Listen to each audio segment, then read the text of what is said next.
The induction notice arrived at the third bell of the graveyard shift, delivered not by a man, but by the mechanical screech of a hydraulic tube sealing shut forever. My HAB block was designated for immediate tithe fulfillment, a cold mathematical necessity that saw 14,000 souls stripped from the soot, clogged vents of the mid, hive and processed into the meat of the Imperial Guard within a single standard rotation. There was no farewell, only the metallic taste of fear and the smell of ozone as the Enforcer's shock moles herded us into the dark, echoing maws of the transport lighters. I watched the flickering lumens of my home recede into a blur of grey smog, knowing that the soil of my birth was now as distant and unreachable as the cold, uncaring stars above. My life as a citizen ended when the hot iron of the recruitment brand touched my shoulder, replaced by a serial number and a heavy, rust-scented flak vest. If you still walk beside me through fire and scripture, then bear witness. Subscribe, share this burden, and let others hear the truth buried beneath hymns. The transition from a living soul to a cog in the Departamento Munitorum's machine begins with the rhythmic thud of magnetic boots on cold deck plating, a sound that quickly replaces the heartbeat as the primary measure of one's existence.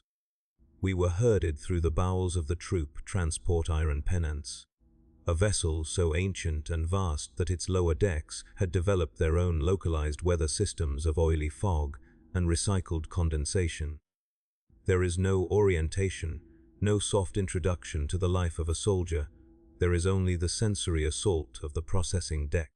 The air here is a thick, choking soup of burnt promethium, stale sweat, and the cloying sweetness of sacred incense used to appease the ship's grumbling machine spirits. I remember the sensation of my civilian rags being stripped away, the fabric tearing easily under the practiced knives of the servitors.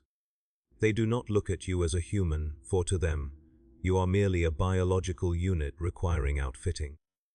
We stood shivering and naked in the gloom of a vaulted chamber, where the ribs of the ship arched overhead like the skeleton of a dead god, our skin pebbled by the unnatural chill of the void ship's interior.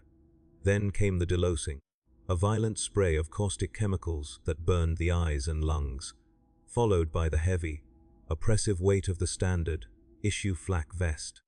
It smelled of storage grease and the previous owner's dried fear. We were pushed toward the armory cages, where long-limbed servitors with hydraulic claws thrust lasguns into our trembling hands. The weight was surprising cold, dead iron and polymer that felt more like a burial marker than a weapon. I looked down at the serial number etched into the receiver and realized that the metal would likely outlast the flesh now holding it. This was the first lesson of the tithe: the equipment is expensive, while the man is expendable. We were then marched into the barracks, which were nothing more than stacks of narrow metal bunks bolted to the vibrating bulkheads. There was no room for personal effects, as we had none.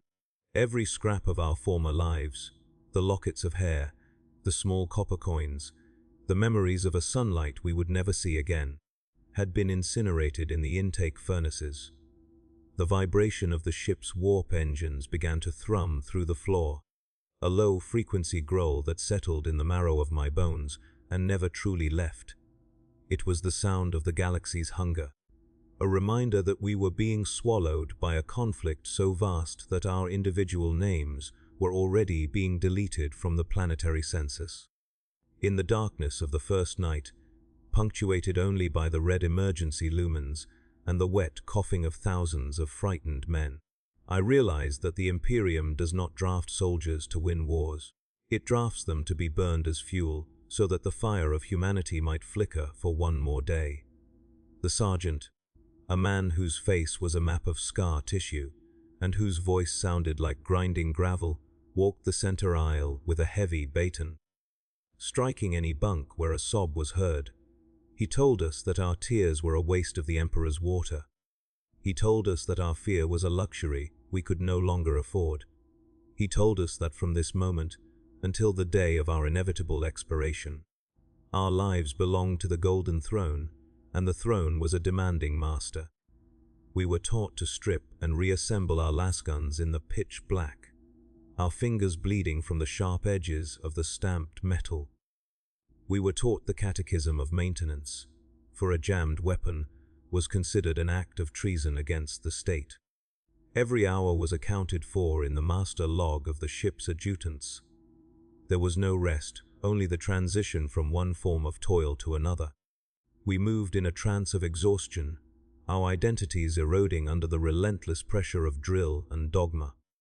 By the time the iron penance made its first jump into the warp, the man I had been in the hive was dead. What remained was a shadow in a green fatigues, a creature of reflex and terror, waiting to be cast into the breach.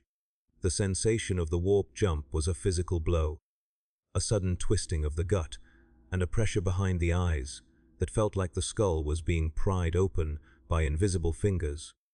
The Geller field hummed with a frantic, high-pitched whine, and for a moment, the shadows on the walls seemed to detach themselves and dance in the periphery of our vision. We clung to our bunks as the ship groaned, the metal screaming under the stress of trans-dimensional travel. It was in that moment of absolute vulnerability, suspended in a realm of pure unreality, that the true scale of my insignificance became clear. I was one of millions, a single grain of sand in an avalanche of meat and iron being poured into the maw of the great enemy. The indoctrination vids played constantly on cracked monitors hanging from the ceiling, showing us idealized images of heroic martyrs and glorious victories. But the reality was the stench of the latrines and the tasteless paste of the nutrient rations. We learned to sleep standing up, leaned against the vibrating conduits. We learned to ignore the screams of those who broke under the pressure, their bodies carried away by the medical serfs to be recycled into something more useful. There was no dignity in this transformation, only a brutal, mechanical paring away of everything that made us individuals. We were being forged into a weapon, and the forge is not a place of comfort. It is a place of heat, pressure, and the violent striking of the hammer. Every day, the sergeant would scream the same litany, that we were the thin line between survival and extinction, that our deaths were the currency of the Imperium, and that we should pray for the chance to spend ourselves dearly.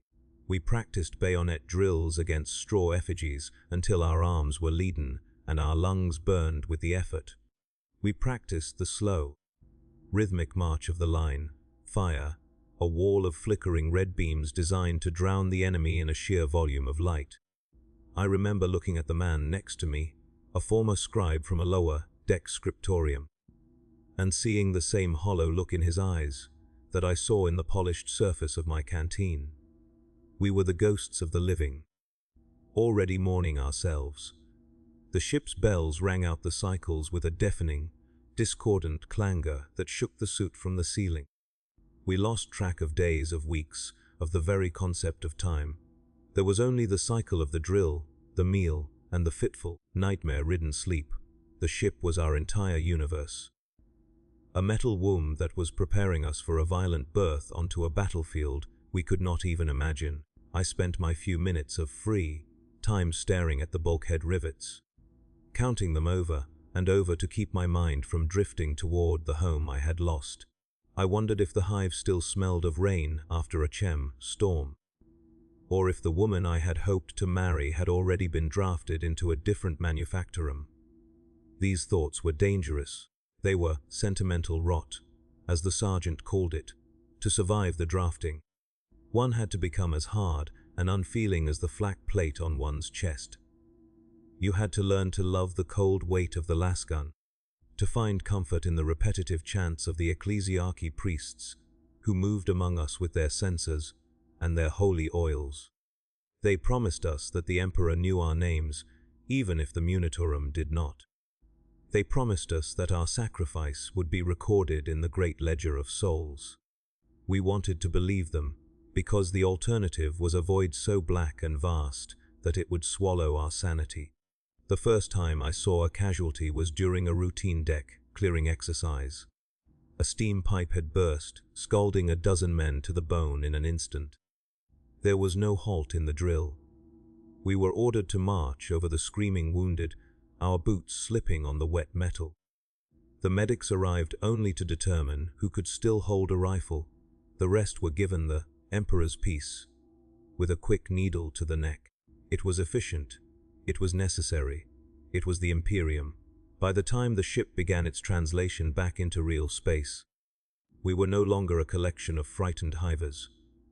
We were a company of the Imperial Guard, a blunt instrument of the state, polished by misery and sharpened by discipline. The red lights of the troop deck began to pulse, a rhythmic warning that our destination had been reached. The vox, casters throughout the ship, crackled to life with the voice of the captain, a sound like grinding metal, announcing that we had arrived at the front. The floor tilted as the ship entered the atmosphere of a world whose name we didn't know, and the heavy thud of distant artillery began to vibrate through the hull. This was the end of our beginning. The drafting was over. The culling was about to commence. I checked my power pack one last time, my fingers moving with a mechanical precision that horrified me. I wasn't me anymore. I was a soldier of the Astra Militarum, and I was ready to die for a planet I had never heard of, for an emperor I would never see, in a war that would never end. The ramp of the iron pennants began to lower, revealing a sliver of a sky the color of a bruised lung, and the roar of the battlefield rushed in to greet us like a physical blow. The descent into the gravity well of Orestes Minor was a physical violation, a symphony of screaming atmospheric friction, and the violent protest of a troop transport that had seen 3 centuries of service without a proper refit. We were packed into the drop pods and shuttle bays like sardines in a tin, standing shoulder to shoulder, our sweat mingling with the condensation dripping from the overhead coolant lines. The vibration was so intense it rattled the teeth in my skull. A bone, deep shudder that made every bolt and rivet in the hull seemed to sing a dirge of impending structural failure. Across from me, a young man who couldn't have been more than 16 Terran years old was vomiting into his gas mask, the muffled, wet sounds lost beneath the roar of the retro thrusters. No one helped him. No one moved. We were locked into our kinetic harnesses, statues of flesh and flak, bored waiting for the impact. The light inside the hold was a rhythmic, pulsing red, the color of a fresh arterial spray, timed to the beat of the ship's descent. It was a hypnotic, terrifying pulse that seemed to sync with my own frantic heart. I focused on the back of the helmet of the man in front of me, a scratched and dented piece of dull green ceramite that had a small, hand-painted tally of marks on the neck guard. I wondered who had worn it before him and where their bones lay now.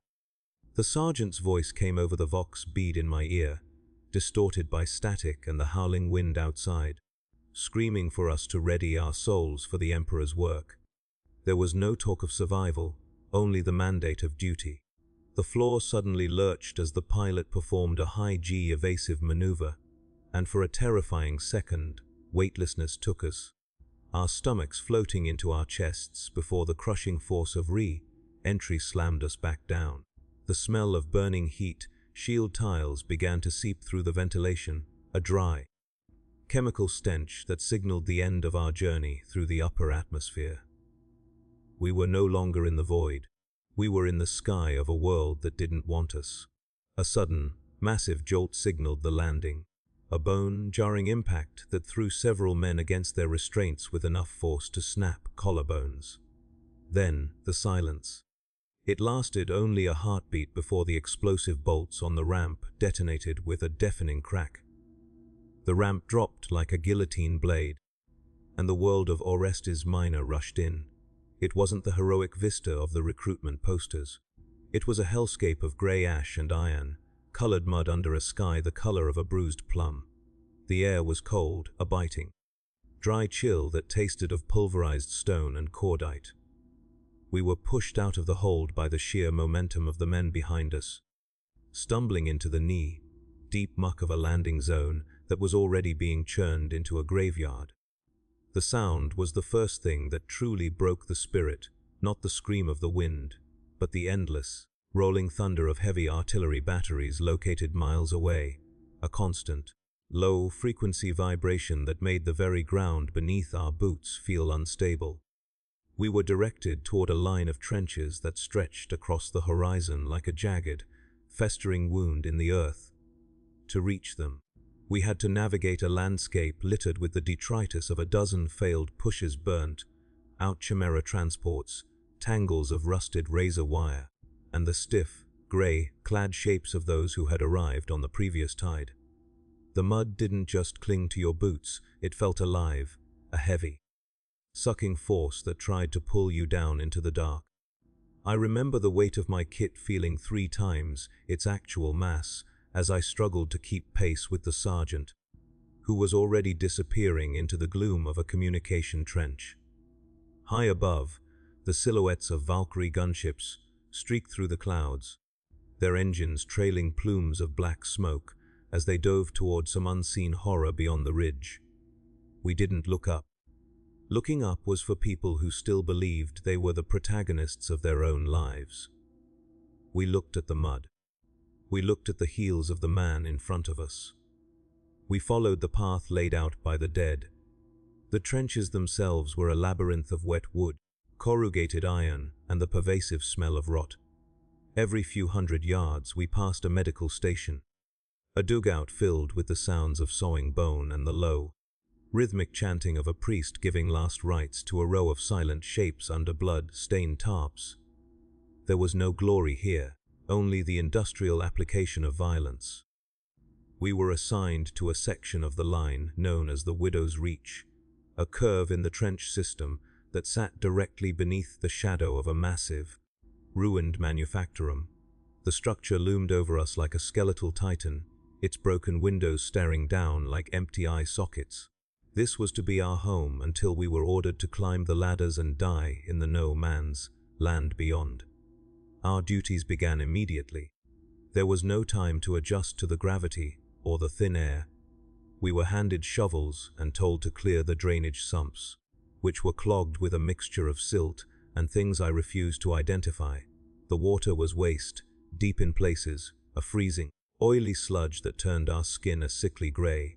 As night fell, the artillery fire intensified, the flashes on the horizon illuminating the landscape in brief, strobe, like bursts of white light. Each flash revealed the world for a fraction of a second, the jagged ruins, the tangles of wire, the distant, scuttling shapes of the enemy. We sat on the fire steps, our lasguns cradled in our laps to keep the mud out of the firing mechanisms. The sergeant moved among us, checking our power packs and handing out stim, slugs to keep us awake. He told us that the first night was the hardest, because that was when the silence of the hive was replaced by the noise of the end of the world. He was right. The sound of a distant sniper's round hitting a sandbag, the whistle of an incoming shell, the wet slap of the mud, these sounds became our entire reality. I found myself staring at a small icon of the Emperor I had scratched into the wooden support beam of my dugout.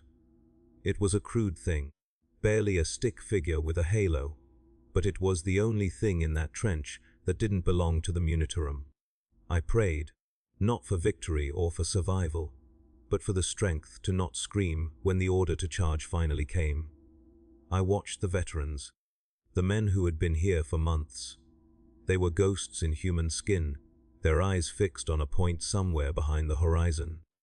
They didn't talk, they didn't eat. They just sat and smoked foul, smelling low sticks, their hands steady while ours shook. They knew what we didn't yet, that the trench wasn't a fortification, it was a waiting room. The first casualty in our squad happened before we even saw an enemy. A heavy mortar shell, a blind piece of iron thrown from miles away, landed directly in the center of the communication trench behind us. The blast was a sudden, violent expansion of heat and pressure that threw me against the wall. When the ringing in my ears faded, I looked back to see a crater where the supply runner had been. There was nothing left of him but a single, scorched boot and a scatter of requisition forms fluttering in the wind like dead butterflies. No one stopped to mourn. A work detail was dispatched to fill the hole so the next batch of shells could pass through. This was the true face of the draft, the total erasure of the individual in favor of the flow of logistics. We were just another resource to be managed, no different from the promethium for the tanks or the rations for the officers. By the third day, the deprivation began to set in. The lack of sleep, the constant damp, and the meager nutrient paste turned our movements into the sluggish gestures of drowning men. We began to see things in the shadows of the no man's land, monstrous shapes that shifted and vanished whenever the flares went up. The sergeant said it was just the mind playing tricks, a symptom of shell shock, but the way he gripped his chainsword told a different story. We were being watched. Something out there was counting our numbers, waiting for the moment our resolve would flicker. I spent hours staring through a periscope at the ruins of the Manufactorum. Once, it had been a place of industry, a cathedral of labor where thousands of families had worked for generations. Now, it was a fortress for the damned. I could see the glint of lenses in the upper floors and the slow, rhythmic movement of heavy weapons being repositioned. They were waiting for us to come to them. They wanted us to leave the safety of our mud-filled ditch and run into the open air, where they could harvest us at their leisure. The order came at dawn on the fourth day, not a shout, but a low, vibrating whistle that traveled down the line, passed from officer to officer. We stood on the fire steps, the bayonets clicking onto our lasguns, with a sound like a collective intake of breath. The air was thick with the smell of the Frenzen, gas being pumped into the trenches to dull our fear and sharpen our aggression. My heart was a hammer against my ribs, and the world began to take on a sharp, hyper-real clarity. I could see the individual grains of sand on the bags in front of me. I could see the steam rising from the sergeant's mouth as he checked his watch. The whistle blew again, a long, shrill note that pierced through the thunder of the guns. We climbed. Leaving the trench was not a leap of courage. It was a surrender to the inevitable, a physical ejection from the only womb of earth we had left. The moment my boots cleared the lip of the parapet, the world transformed from a claustrophobic tunnel into an infinite expanse of lethal geometry. No man's land was a sea of pulverized masonry and rusted rebar. A graveyard of machines where the skeletons of Le Mans Rust tanks sat like charred monuments to a previous century's failure. The Frenzon gas in my system turned the terror into a cold, vibrating urgency, a chemical mask that stayed my trembling hands, even as the first heavy bolter rounds began to stitch a line of fire across our front. I remember the sound of the air being torn apart, a rhythmic snapping like the cracking of a gargantuan whip, as supersonic projectiles passed inches from my helmet. We did not run in a heroic surge. We stumbled, we crawled, and we waded through the thick, grasping silt of 1,000 shell craters. To my left, the young man who had been sick on the shuttle vanished in a sudden, silent eruption of dirt and white, hot shrapnel. There was no body to recover, only a fine mist of red that settled over the grey mud like a macabadoo. I didn't stop. The sergeant's whistle was a needle in my brain, driving us forward toward the jagged teeth of the enemy's forward redoubt. The sky above was a chaotic tapestry of tracer fire and the black smudges of flak bursts, a ceiling of iron that seemed to be descending to crush us all. I kept my eyes fixed on the sergeant's back, his heavy trench coat flapping like the wings of a scavenger bird, as he vaulted over a tangle of razor wire that had been partially flattened by a previous bombardment. My fingers were locked around the grip of my lasgun, the weapon feeling like a part of my own skeletal structure, its weight the only thing grounding me in a reality that had lost all sense of proportion. We were the Tythian motion, a collective mass of meat being fed into the grinding gears of a frontal assault. Every few steps, the ground would shudder with the impact of an earthshaker shell, a localized earthquake that threw us into the air and filled our mouths with the bitter, metallic taste of spent explosives. The smell was the most enduring memory, not just the cordite and the rot, but the ozone of 1,000 las discharges and the scorched hair scent of bodies being vaporized by plasma fired. As we reached the halfway point, the enemy finally revealed the true depth of their malice. From the shadows of the ruined Manufactorum, a row of heavy stubbers opened up, their muzzle flashes like malevolent stars in the gloom.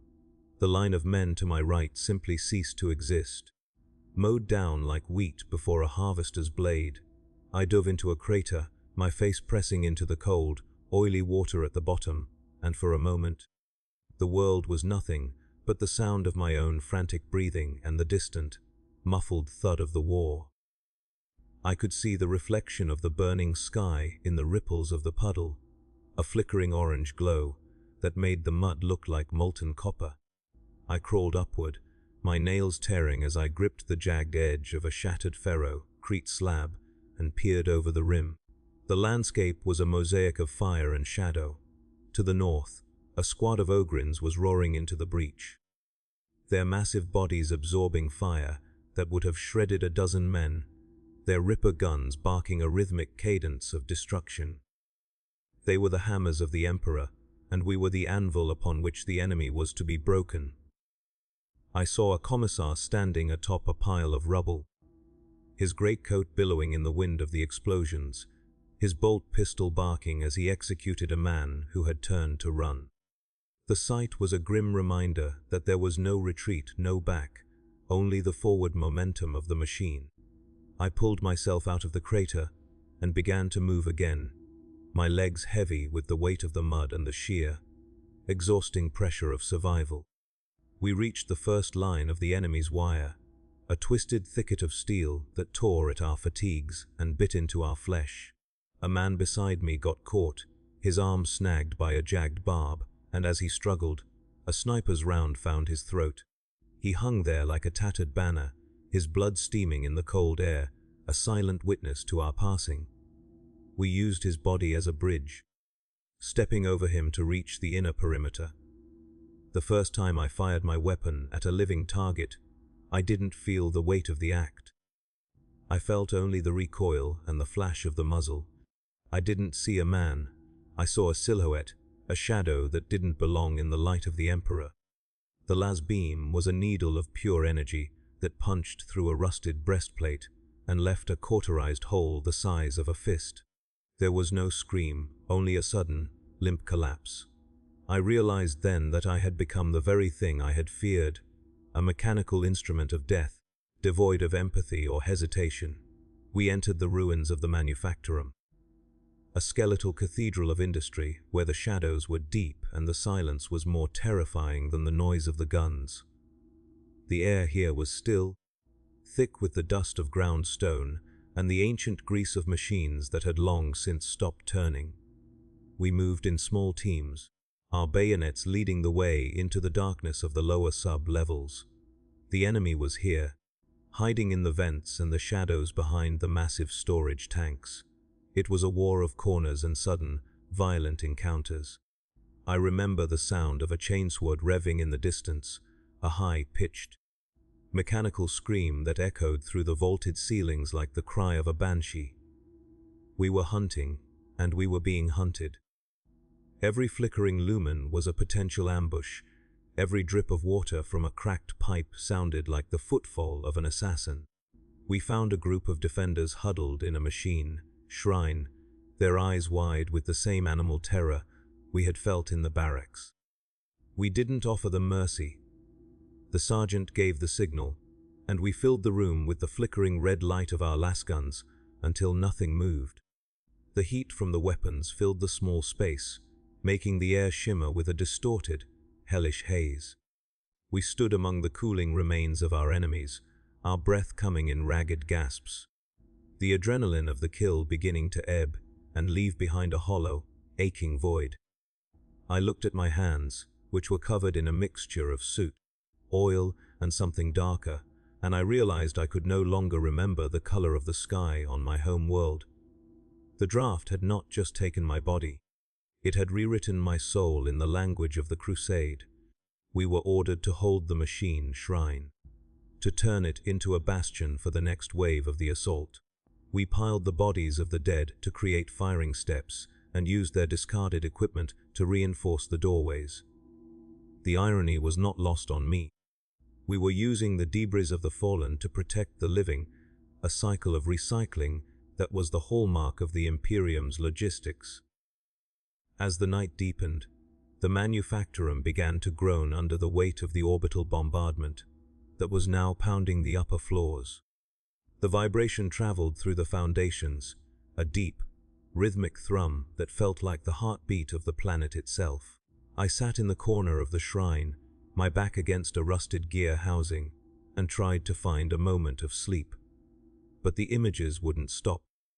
The face of the boy on the shuttle, the hanging man on the wire, the silent shadow I had killed, they were all part of the Tither now, a ledger that could never be balanced.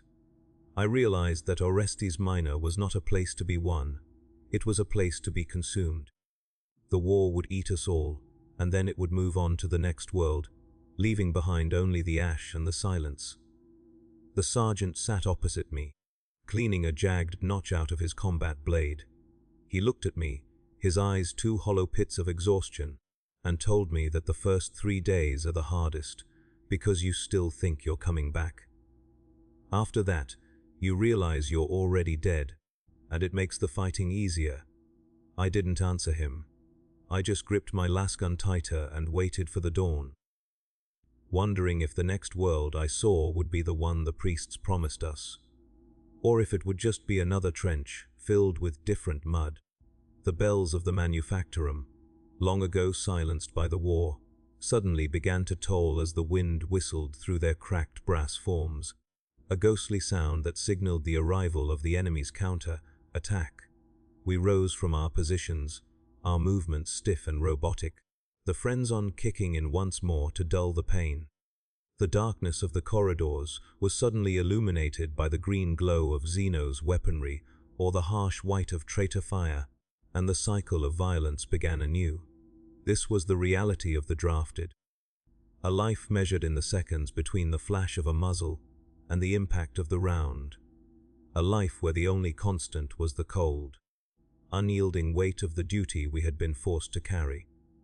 We were the Imperial Guard, the wall that did not break, even as the stones beneath us turned to dust, and the stars themselves seemed to dim in the face of our collective suffering.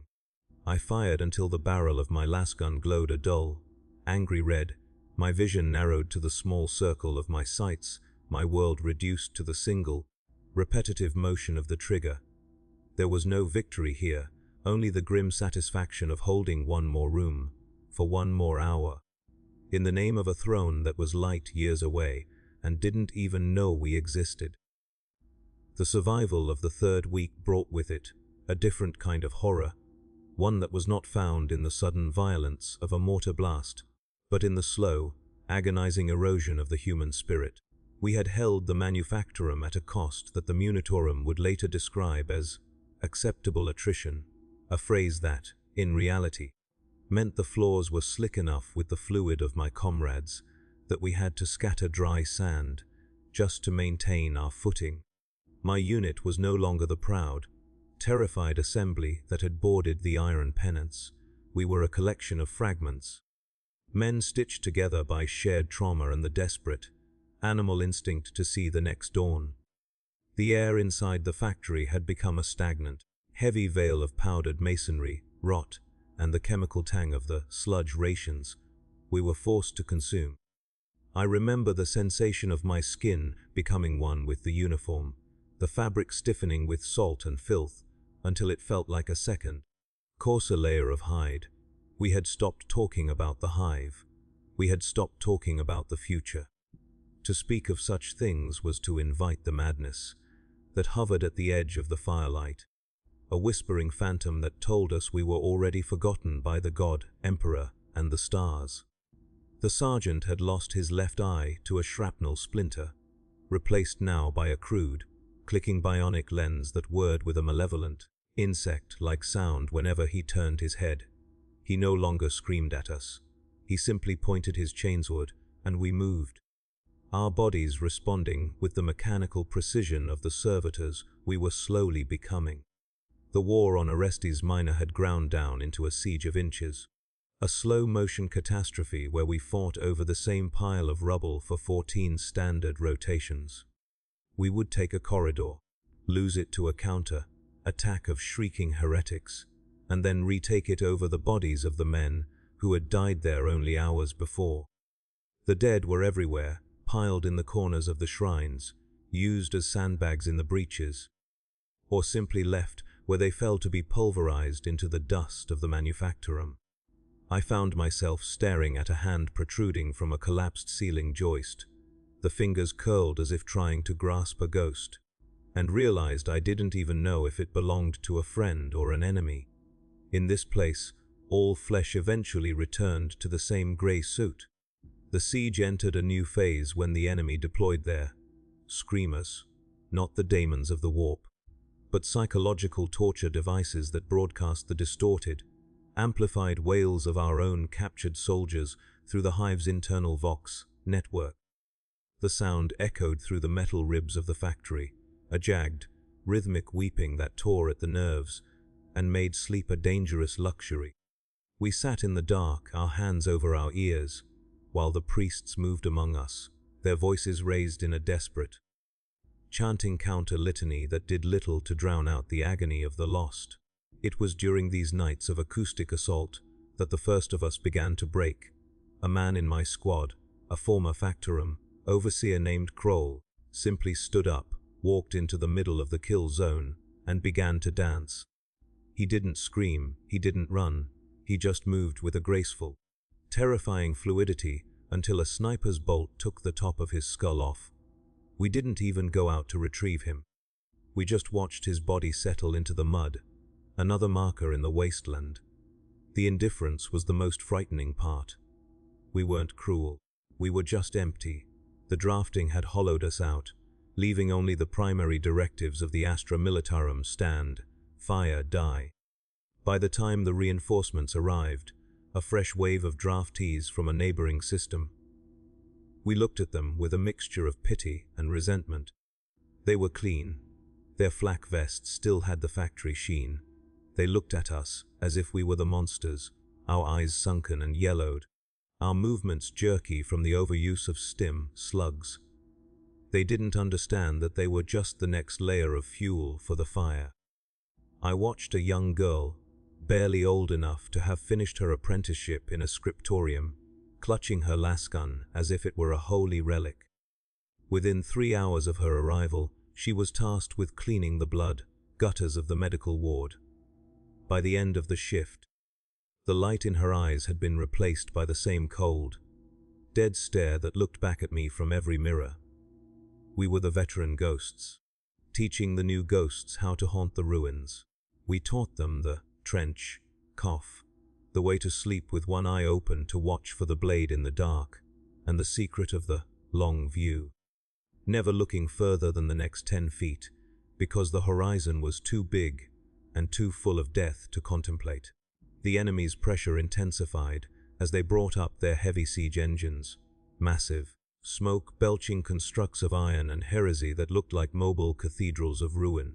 The first time the macro cannon fired, the concussion was so great it collapsed the internal lungs of a dozen men in the forward observation post. The world turned into a shivering, vibrating nightmare where the very concept of solid ground was a lie. We lived in the dust, breathing the pulverized remains of Orestes Minor, our lungs turning into silicon-choked bags of misery. Every time the heavy shells hit, the Militarum would groan, a deep, tectonic protest that felt like the building itself was begging to be allowed to die. We were ordered to the lower sub-vaults, a realm of ancient geothermal pipes and forgotten maintenance tunnels where the darkness was absolute and the air was hot enough to blister the throat. Down there, the war was silent but for the dripping of grease and the scratching of vermin. We moved through the pipes like rats, hunting the saboteurs who sought to blow the factory's foundation. It was a war of knives and short, range-lass burns, fought in tunnels so narrow we had to crawl over each other to advance. The smell of scorched flesh In those confined spaces was something that stayed in the back of the palate for years. A sweet, oily rot that never truly left the senses. In the rare moments of quiet, when the guns above were reloading and the screamers were silent, I would find myself looking at the small, brass tally disc the Militarum had issued me. It was supposed to be my link to the grand record of the crusade, a way for the bureaucrats on Holy Terror to know I had served. But the metal was tarnished, the numbers worn smooth by the friction of my fingers. I realized that if I died here, the disc would likely be recycled into a rivet for a tank or a casing for a shell. There was no legacy for the drafted, only the continuation of the machine. The sergeant once told me that the Emperor's greatest gift to the guardsmen wasn't the last gun or the armor, but the ability to forget. If we remembered everything, every face, every scream, every world we watched burn, we would be useless. The machine needs smooth parts, not parts jagged with memory. I tried to forget the smell of the rain on my home world, but it returned to me in the scent of the cooling las, barrels. I tried to forget the face of my mother, but I saw her in the statues of the martyrs that lined the shattered corridors. The war was taking everything, piece by piece, until there was nothing left but the uniform and the gun. Then came the black rain, a chemical bombardment that turned the sky into a weeping, caustic veil of charcoal-colored fluid. It ate through the seals of our gas masks and turned the mud into a bubbling, acidic soup. We huddled under the rusted remains of the geothermal turbines, watching as the liquid fire dissolved the bodies of those caught in the open. The sound was like a million tiny hammers striking the metal roof, a relentless, drumming cadence that drove the men to the brink of insanity. We were trapped in a metal box, while the world outside turned into a toxic tomb. It was in that green, tinted gloom, surrounded by the coughing and the prayers of the dying, that I saw the first sign of the great angel. Not a real angel, of course, but a vision of a space marine, a giant in ceramic plate who moved through the acid rain as if it were nothing more than a summer mist. He didn't look at us. He didn't offer words of comfort. He was a demi-god of war, a living weapon that made our struggle look like the squabbling of insects. His presence didn't give me hope. It gave me a profound sense of horror. If the Emperor needed beings like that to win his wars, what hope did a man with a piece of flak, plate, and a flashlight have? We were the distractions, the meat shields meant to hold the enemy's attention, while the real players moved across the board. The realization was a cold, sharp stone in the gut. I wasn't a hero. I wasn't even a soldier in the way the stories told it. I was a speed bump on the road to a victory I would never see. When the rain finally stopped and the sun, a pale, sickly orb, tried to pierce the smog, the order came for the final push. We were to leave the sub-vaults and ascend to the roof of the Manufactorum, to plant the homing beacons for the orbital strike. It was a suicide mission, a one-way trip through the heart of the enemy's strength. We climbed the rusted ladders, our hands slick with the residue of the acid, our hearts heavy with the knowledge of what was coming. The sergeant led the way, his bionic eye glowing a fierce, steady red in the gloom. He didn't give a speech. He just spat a glob of blood onto the floor and told us to keep our fingers on the triggers. We emerged onto the roof, a jagged plateau of metal and stone thousands of feet above the war-torn plains. The wind was a howling gale that threatened to throw us into the abyss, carrying with it the ash of 1,000,000 dead souls. Below us, the entire world of Orestes Minor was on fire, a carpet of orange and red that stretched to the horizon. We were at the top of the world, and all we could see was the end of it. The beacons were heavy, archaic things of brass and pulsing green crystals. We set them in a circle around the central spire, our movements frantic as the first of the enemy's flyers began to circle like vultures. The air was filled with the scream of jet engines and the thud of autocannons. I remember looking up at the sky and seeing the stars for the first time in months, tiny, in different points of light that didn't care about our beacons or our lives. We were done. The task was complete. Now, we only had to wait for the fire to fall from the heavens and consume us along with the enemy. I sat down against the base of the spire, my lasgun across my knees, and watched the first streaks of the orbital bombardment begin to tear through the clouds.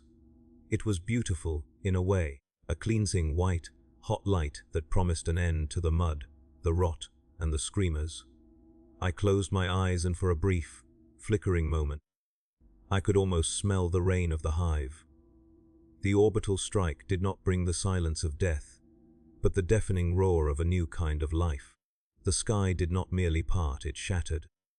As the high, yield-lance batteries of the battle fleet above hammered the crust of Orestes Minor with the focused anger of the sun. From my position at the base of the spire, the world became a blinding, incandescent white. A light so pure it burned through the eyelids and turned the skeletons of the buildings into translucent ghosts. The pressure wave followed a heartbeat later, a solid wall of air that flattened the remaining walls of the Manufactorum and sent the bodies of the enemy flyers tumbling like charred leaves into the abyss. I felt the heat on my face, a dry, searing kiss that smelled of ozone and vaporized stone. Yet, by some whim of the machine's spirits, or the cold geometry of the strike, the central spire held. I opened my eyes to a landscape that had been purged of all detail, replaced by a smoking, glass, flat plain where the city had once stood. The enemy's forward redoubt, the screamers, the trenches, and the mud, all had been cauterized, transformed into a shifting sea of grey ash and cooling slag. I was alive, a solitary witness to the Emperor's final verdict on this world, standing atop a finger of stone in a wasteland of his making. The sergeant was gone, vaporized in the first microsecond of the strike, leaving behind nothing but a scorched shadow on the Pharaoh, Crete where he had stood. I was the last of the 14,000 from my hab block, the final scrap of meat that had not yet been consumed by the fire. I looked at my hands, and they were shaking with a rhythmic, mechanical tremor that I knew would never stop. I wasn't a survivor, I was a leftover, a clerical error in the Munitorum's ledger of destruction. The extraction was not a rescue, but a reclamation of resources. A single Arvus lighter descended through the swirling ash clouds, its engines coughing and sputtering as it fought the thermal updrafts of the cooling planet. The pilot didn't speak to me. The two stormtroopers who pulled me into the hold didn't look at me. They checked my serial number, confirmed the beacon's activation code, and threw me onto a pile of empty ammunition crates. The interior of the ship was silent, a stark contrast to the thundering hell I had lived in for months. As we rose through the atmosphere, I looked out the small, reinforced view port and watched Orestes Minor shrink into a sphere of dull, glowing embers. It was no longer a world, it was a statistic, a conquered territory marked by a fresh stain of black on the sector map. The draft had done its job. It had taken a hive worker and turned him into a sensor, marker for an orbital battery. It had used my eyes to see the target and my hands to light the fuse. Now that the job was done, the machine was already resetting for the next intake. We docked with the Iron Pennants once more, the massive ship waiting in the cold void like a hungry spider. The hangar was already filled with a new batch of draftees, their faces pale and their uniforms clean, looking at me with the same horror I had once felt for the veterans. I walked past them in a trance, my boots leaving grey ash footprints on the polished deck. I didn't want to tell them about the mud. I didn't want to tell them about the screamers or the way the sun tastes when it hits the ground. I just wanted a place to sit where the floor didn't vibrate with the sound of dying men. I was reassigned to a logistics detail in the deep holds, tasked with sorting the equipment recovered from the battlefield. For months, I sat in a dimly lit vault, surrounded by mountains of dented helmets, cracked flak plates, and jammed lasguns. My job was to determine what could be refurbished and what was beyond repair. I spent my days looking at the names scratched into the metal of the gear, names of men I would never know, from worlds I would never visit. Each piece of armor was a testimony to a life that had been drafted, used, and discarded. I found a helmet with a small, hand-painted tali on the neck guard, identical to the one I had seen on the shuttle descent. I held it in my hands for a long time, the cold ceramite feeling like a skull. This was the true nature of the Imperium, a cycle of endless recycling, where nothing is ever truly lost, but nothing is ever truly saved. Even our memories were just data to be filtered. I began to realize that the drafting never actually ends. Once you are in the machine, you are always in the machine. Whether you are holding a rifle in a trench or a ledger in a hold, you are a part of the tithe. There is no discharge, no retirement, no going home to the hive. The home I remembered was a dream I had once had, a ghost of a life that belonged to someone else. I was the property of the Golden Throne, a biological component with a finite operational lifespan. As the Iron Penance prepared for its next jump into the warp, I was summoned to the recruitment deck. A new tithe had been gathered from a feral world on the edge of the sector, and they needed men with combat experience to oversee the initial processing. I stood in the same vaulted chamber where I had been stripped and branded, now wearing the stripes of a corporal and holding a heavy baton. I watched the new draftees stumble out of the transports, their eyes wide with the same animal terror I had once known. They were giants compared to the hivers, covered in tribal tattoos and smelling of wood smoke and fur. I looked at the first man in the line, a warrior with a face like a scarred cliffside, and I didn't feel pity. I didn't feel anger. I felt only a cold, mechanical necessity. I stepped forward, raised my baton, and struck the metal of a bunk to get their attention. I told them that their lives as they knew them were over. I told them that their names were forgotten. I told them that they were the Emperor's currency, and that it was time to be spent. The words came out of me with the same gravelly, dead tone the sergeant had used on me. The transformation was complete. I was the hammer now, ready to strike the next piece of iron into shape. The vibration of the warp engines began to thrum through the deck, a low, frequency growl that settled in my marrow. It was the sound of the galaxy's hunger, and for the first time, I wasn't afraid of it. I was part of the hunger. I was the draft. I was the war.